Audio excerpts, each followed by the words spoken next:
Homage to the Triple Gem. So hello everybody, this is Bhante Joe here, and I've come back here to Nikapitiya Aranya after a visit to Polgastua, the island hermitage, which is a very famous monastery. And was asked a question about 3 or 4 months ago, maybe something like this, about when to switch between metta and asubha.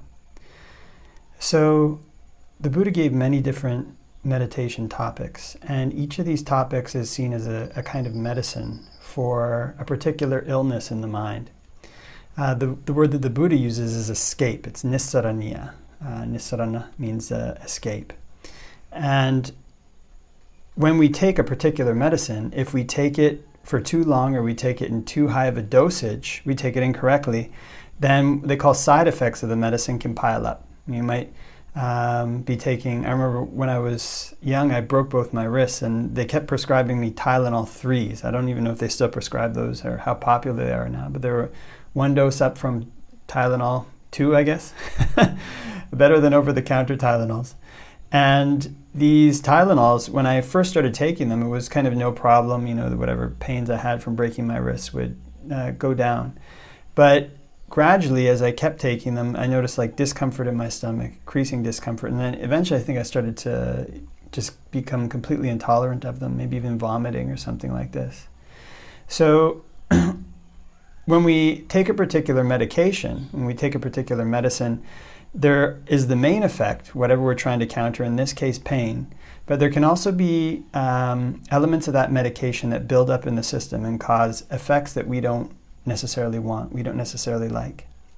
So meditation can be similar, depending on how one takes on a particular topic or what is going on in the mind.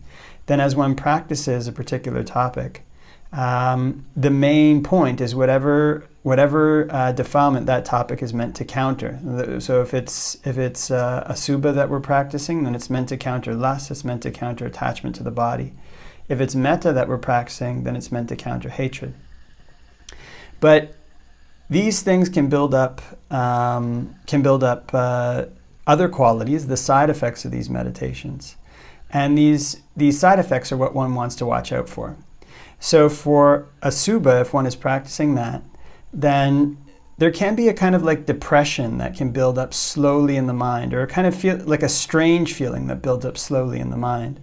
Actually, the world bases so much on body image, on physical appearance, and even who people think they are is often wrapped up with their face or with their body, which is constantly changing. So when you go and start taking the skin off of your body mentally, taking out people's organs mentally and looking at those, and you're looking at pictures of organs and trying to think about what's inside the body, then you're really cultivating perceptions that go in a direction that's almost completely opposite of the way that people in the world are going. And because of this, it can kind of set the mind on a course where it's vulnerable to being pushed and pulled around by perceptions that are strange, and kind of can start to have these kind of feelings that we're practicing Asuba a lot, doing many, maybe, going to the cemetery and practicing it and constantly looking at things in that way. There can stop to be this feeling of interest and penetration, and more like you can more have a feeling of, kind of that something is off.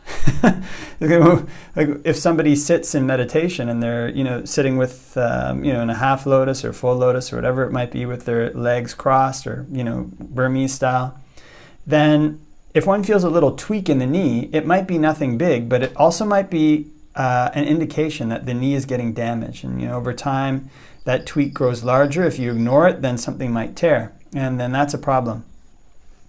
So one wants to pay attention for these tweaks in the mind when practicing a contemplation topic like Asuba, that's essentially looking at the world in a negative light, looking at the world as impermanent, looking at the world as suffering, looking at the world as not self, looking at the body as disgusting. And these things are cultivating actually a negative perception. They're searching for the negative aspects of experience and bringing those to the forefront of the mind. So obviously that's something that can link up with depression. It can link up with a lot of negative mental states, anxiety. It could link up with paranoia. And this is what I meant when earlier in the talk was discussing about how cultivating asubha it basically takes one to, it's cultivating a perception that's really different from the rest of the world. And when you go into that when you cultivate these perceptions that are so different from the rest of the world, then you get vulnerable to other perceptions. I mean, you're already cultivating these ideas that are really at odds with the way that the world views things. So you can become vulnerable to anxiety, to depression, to fear, to all these other emotions. And if one notices these things coming up stronger and stronger, then it's a sign to stop. Actually, it can be a sign to stop, take a break, and switch to another topic that's more calming, like the breath or like metta, that is essentially learning to see the beautiful in the world, can be learning to see the beautiful in the world. Now you can use the breath to cultivate perceptions of impermanence and other negative perceptions of the world, but generally these samatha meditation topics, when practiced, they bring out perceptions of beauty, they bring out perceptions of goodness in the world. So when stopping in this way, then one can kind of restart again sometimes and go back to the meditation topic and see if the problem is still there, or see if when one starts up again, does it continue on from where it was before and then get worse, or did the problem reduce a bit? Did the anxiety or the fear or the depression or whatever negative emotion might have been slowly building? Kind of notice the tweak in the knee was getting bigger. Did it go down in the time that one stopped? And then is it building back up because of that particular topic? If it builds back up when one goes back to the topic, it's because of that topic, then one knows where these kind of emotions are coming from. They can be coming from many sources, but one can ferret out the source in this way. And if one can't solve that problem right away, it's usually it may not be a good idea to just power through it and be like, well, I'm just going to keep sticking with this topic no matter what. There are situations where it can be good to do that, but it's good to be careful. Just like powering through when one is sitting cross-legged and I'm going to keep sitting no matter the pain. I mean, there's a lot of monks that end up needing knee operations from doing that. I mean, the mind's ability to tolerate pain can greatly outstrip the body's ability to withstand damage. So I mean, although you can tolerate and endure the pain, that doesn't mean that the body isn't being damaged in ways that can affect the practice and put significant limitations or put obstacles in the way of one's practice. So in a similar way with the mind, one wants to really avoid having having any situations in which one is getting a buildup of perceptions that are negative, that are bad, that are whatever it might be, and that can damage the mind in ways that could take a long time to fix, or that could be potentially dangerous. Damaging the mind is much more dangerous than damaging the body. So when one notices this buildup, it can be good to stop, wait a bit, go back to the meditation topic and see if it's building up again. If it is, then maybe that's a good time to switch to another topic and stay there for a while. Just see what the problem is. One of the things is that if one cultivates asubha or a vipassana meditation topic in general that's learning to see the world in a negative light, and one doesn't have a balance of samatha. In other words, one doesn't have a balance of, especially the Buddha recommends the ability to enter jhanas, to achieve jhanas, then these topics can get depressing. Essentially, one is attacking everything in the world, more or less, really essential things in the world that give one feelings of pleasant feelings. And you take that away, then the mind doesn't really have a place to rest. So it's strongly recommended by the great ajahns, by the meditation teachers, to try to cultivate samatha, cultivate these topics that lead to jhanas, and to try to develop that as a skill. Because that's something that can give the mind a firm place to stand if these little tweaks in the mind are building up from practicing asubha. So talking about metta or samatha topics in general, those also have their near dangers. And essentially what it's doing is it's looking at the positive qualities in the world in a sense. You you learn to spread metta to other people, then you may tend to see their positive qualities more than their negative ones. And it's not exclusively the case. To cultivate metta properly, one actually doesn't want to be becoming attached to people. So one wants to have this perception that beings are the owners of their own karma. But because one is cultivating these feelings of goodwill and generosity, it can more easily link up to these emotions, to these perceptions that lead to attachment. And those are a kind of near enemy of what you might call the samatha topics, these kind of positive topics. One can get attached to things and kind of attached to various types of pleasant. One can get attached to pleasant perceptions in the external world, and pleasant feelings one could get attached to. And these things are a danger. They can also lead a person to do things that are negative, that are unwholesome, that are bad. And so in cultivating metta, it can be something if it builds up in these feelings of like affection or love that leads one to go against the grain of renunciation. Rather than renouncing, one starts to want to accumulate things. And if one does that, if one goes down that road a little bit, then one's ability even to generate feelings of calm from spreading metta or from practicing meditation will fall away. So that's one danger that can come for people when they practice metta meditation or even other samatha topics. Is kind of one can get more attached. One might sometimes notice, not all the time, that people who really focus on the beautiful or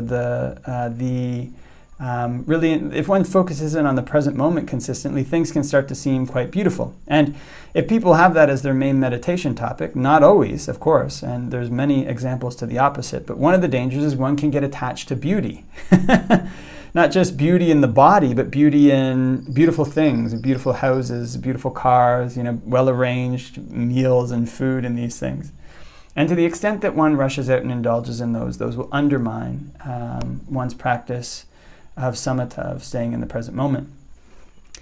Another indication that it might be good to step back or, at least try a new approach to the samatha topic or to change to another topic is when one starts to hit a plateau with a particular samatha meditation topic. In other words, it's like one may be becoming calm. It may spread out into one's life. One's life has become calmer, but just doing that same practice over and over again without an alteration, doing the same technique over and over again, it doesn't really seem to be going anywhere. It's kind of just the same thing. So it's not necessarily bad. Practicing a samatha topic in this way can have benefits that spread out into the rest of one's life. One can become more calm in one's life, better able to manage making difficult decisions, better able to manage hatred in one's life. But just doing that over and over again, it can hit a plateau where that just becomes a standard and nothing else is happening. So if that's the case, it can be good to try to see what it's like to switch it up, to go to Asuba or to go to a Vipassana topic for a period of time and see if that generates interest, see if the interest is there, see if it feels like it's going somewhere, if it feels like it's penetrating, if the investigation is moving in ways that are novel or that seem to generate perceptions that carry over into the rest of one's day, then it may be a good idea to switch for a period of time and see what happens. One can view meditation sometimes a bit like cutting a tree. So being from Canada, I think I've cut tree. Maybe I've cut a tree down. Maybe I've helped cut a tree down. Being from Canada, maybe it's something that's part of the culture to think of lumberjacks and trees and these things. But if one is cutting down a tree and one just keeps cutting in the same place over and over again, cut, what happens is a wedge gets cut, but the further one goes into that wedge, the less material one's able to remove. And eventually the axe can actually get stuck. But if you go down to a different portion of the tree where there hasn't been any cutting done and start cutting there, then again you're chopping, with maximum effect basically, based on the location. So changing a meditation topic can be like this. The mind can start to get stuck. The defilements that the particular approach was able to take care of have been diminished for the time being.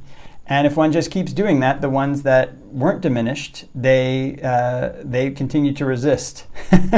So it can be good to turn around, try another topic, chop the tree at a different portion, and this strikes at the other defilements that were not being affected. And then if one comes back to that same topic later or tries it from a different angle, then one may find that this web of defilements, this kind of wedge in the tree where, the axe kept getting stuck, if one cuts from a different angle, then there may be more movement when one strikes at that same area again.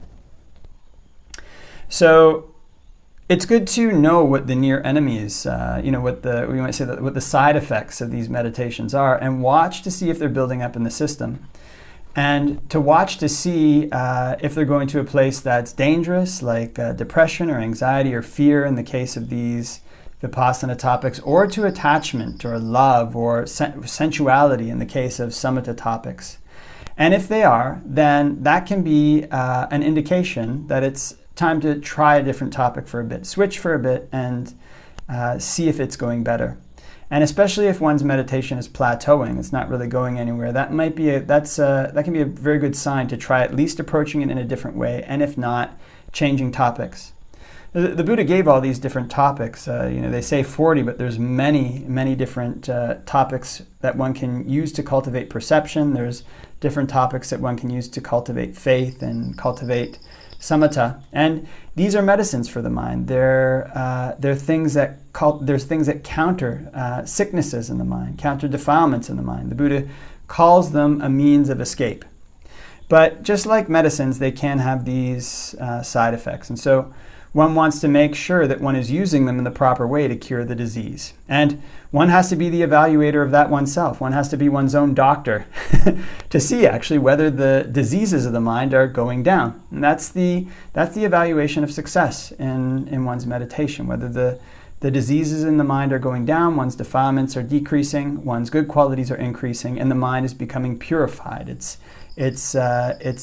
moving, it's leaning towards dispassion, because it's dispassion that leads towards release.